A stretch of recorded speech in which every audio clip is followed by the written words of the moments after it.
Hello friends, please like and subscribe my channel easy learning. आज का जो हम टॉपिक करने जा रहे हैं वो है 3 लेवल आर्किटेक्चर। 3 लेवल आर्किटेक्चर से मेरा मतलब है कि हम क्या डिज़ाइन फॉलो कर रहे हैं अपने DBMS के आर्किटेक्चर को बनाने के लिए। हम इसमें 3 लेवल आर्किटेक्चर फॉलो कर रहे हैं, जिसको हम कहते हैं 3 लेवल्स में हमने अपने आर्किटेक्चर को डिवाइड किया है। उस आर्किटेक्चर को हम 3 लेवल स्कीमा भी कहते हैं, 3 स्कीमा आर्किटेक्चर भी कहते हैं। इस आर्किटेक्चर का मेन पर्पस क्या है कि जो हमारी डिटेल्स हैं, एक लेवल की डिटेल्स हैं, वो दूसरे लेवल की डिटेल्स से क्या करनी है, हाइड करनी है। सिर्फ अब्स्ट्रैक्ट व्यू ही बताना है, कैसे डेटा सेव हुआ है, कहाँ पे स्टोर हुआ है, कैसे वो चल रहा है। ये सारी डिटेल एक लेवल से दूसरे लेवल से हाइड करना, यही हमारा पर्पस है जो हमारा 3 लेवल आर्किटेक्चर को डिज़ाइन करने में। इसीलिए हमने इसको 3 पार्ट्स में डिवाइड किया हुआ है। इसके 3 पार्ट्स में जो हमारा सबसे 3 पार्ट्स आते हैं, उसको हम डायग्राम की मदद से एक्सप्लेन करने की कोशिश करते हैं। सबसे पहला जो पार्ट आता है वो है हमारा एक्सटर्नल व्यू, फिर आ जाता है हमारा कॉन्सेप्चुअल व्यू, और लास्ट में आ जाता है इंटरनल व्यू। ये 3 पार्ट्स हैं हमारे 3 लेवल आर्किटेक्चर में। सबसे पहले जो हमारा पार्ट आता है उसको मैं एक्सप्लेन करने जा रही हूँ इन शॉर्ट। सबसे पहले आता है एक्सटर्नल व्यू। एक्सटर्नल व्यू क्या होता है? जो व्यू एंड यूजर्स के साथ रिलेटेड होता है उसको बोलते हैं एक्सटर्नल व्यू लेवल। इसमें क्या होता है, जो सिर्फ यूज़र के रिलेटेड इन्फॉर्मेशन अब्स्ट्रैक्ट करनी होती है, इस व्यू में यूजर्स अपनी इन्फॉर्मेशन अब्स्ट्रैक्ट करता है। इसमें एक वर्ड बार बार यूज़ हो रहा है, व्यूज़। व्यूज़ का मतलब ये है कि हमारे पास एक टेबल है, उस टेबल में डिफरेंट कॉलम्स हैं, जैसे roll number, name, class, section. हाँ, मेरे पास डिफरेंट यूज़र्स हैं। कुछ यूज़र को सिर्फ रोल नंबर चाहिए, कुछ यूज़र्स को नेम एंड क्लास देखनी है, किस यूज़र को सेक्शन देखना है। तो हम कह सकते हैं इस मेन टेबल के मैंने डिफरेंट व्यूज़ क्रिएट कर दिए, या मैंने इस टेबल के डिफरेंट सब टेबल क्रिएट कर दिए जो यूज़र्स की रिक्वायरमेंट के हिसाब से क्या कर रहा है, काम कर रहा है।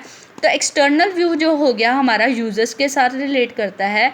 जिस तरह की यूज़र्स की रिक्वायरमेंट होती है उस हिसाब से वो यूज़र्स को डेटा क्या करता है, अवेलेबल करवाता है। उस हिसाब से यूज़र अपना डेटा देखता है।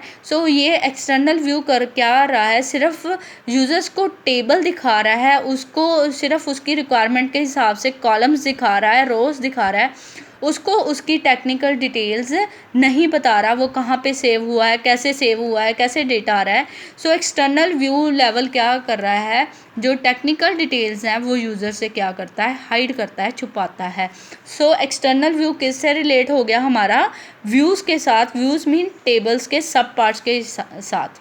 नेक्स्ट जो हमारा व्यू आ जाता है वो है कॉन्सेप्चुअल व्यू।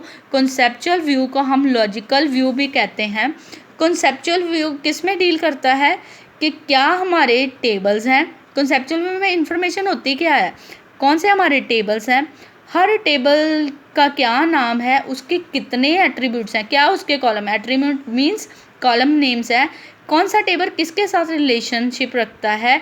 ये सारी चीज़ें किस में आ जाती है, हमारी कॉन्सेप्चुअल व्यू में। ये देखो, एक तो हो गया ये जो हमारे लेवल्स हैं, यूज़र से रिक्वायरमेंट को हाइड करते हैं, टेक्निकल डिटेल को हाइड करते हैं, पर एक दूसरे से भी ये अपनी टेक्निकल डिटेल्स क्या कर रहे हैं, हाइड कर रहे हैं।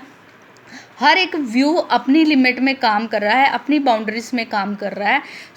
इसका इसलिए ये भी कह सकते हैं 3 लेवल आर्किटेक्चर में हर एक लेवल एक दूसरे लेवल से अपनी डिटेल्स को क्या कर रहा है, हाइड कर रहा है। कॉन्सेप्चुअल व्यू में भी यही हो रहा है, क्या टेबल्स हैं, क्या एंटिटी है, क्या एट्रीब्यूट्स हैं।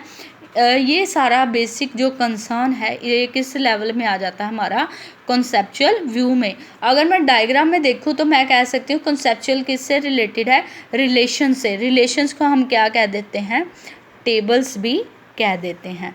उसके बाद जो 3rd लेवल व्यू आ जाता है वो है इंटरनल व्यू, जिसको हम फिज़िकल लेवल व्यू भी कहते हैं। इसको इंटरनल लेवल व्यू को हम दूसरे नाम से जाने तो उसको क्या कहते हैं, फिज़िकल व्यू लेवल या फिज़िकल लेवल। इसमें क्या होता है बेसिकली, इसमें हम कह सकते हैं इंटरनल डिटेल्स होती हैं हमारे टेबल्स के बारे में। टेबल कहाँ स्टोर हुआ है, कितनी उसको मेमोरी एलोकेशन हुई है, क्या उसके जो हमारे कॉलम का नाम है, क्या उसका साइज़ है, क्या उसका डेटा टाइप है, ये सारी टेक्निकल डिटेल जहाँ पे स्टोर होती है वो होता है हमारा internal level view. So internal level को हम ऐसे भी कह सकते हैं डेटा डिक्शनरी, या जिसमें हम कहते हैं data about data.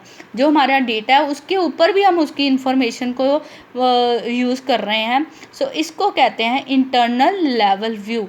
So internal level जो सारी इंफॉर्मेशन है वो कहाँ पे स्टोर होती है, डेटा डिक्शनरी में, जिसको हम डेटा डिस्क्रिप्शन लैंग्वेज या DDL भी कहते हैं।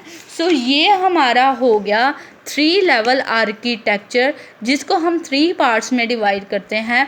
हर पार्ट का अपना एक काम है, हर एक लेवल का अपना काम है, हर एक लेवल दूसरे लेवल से एक दूसरे की डिटेल्स को क्या कर रहा है, हाइड कर रहा है।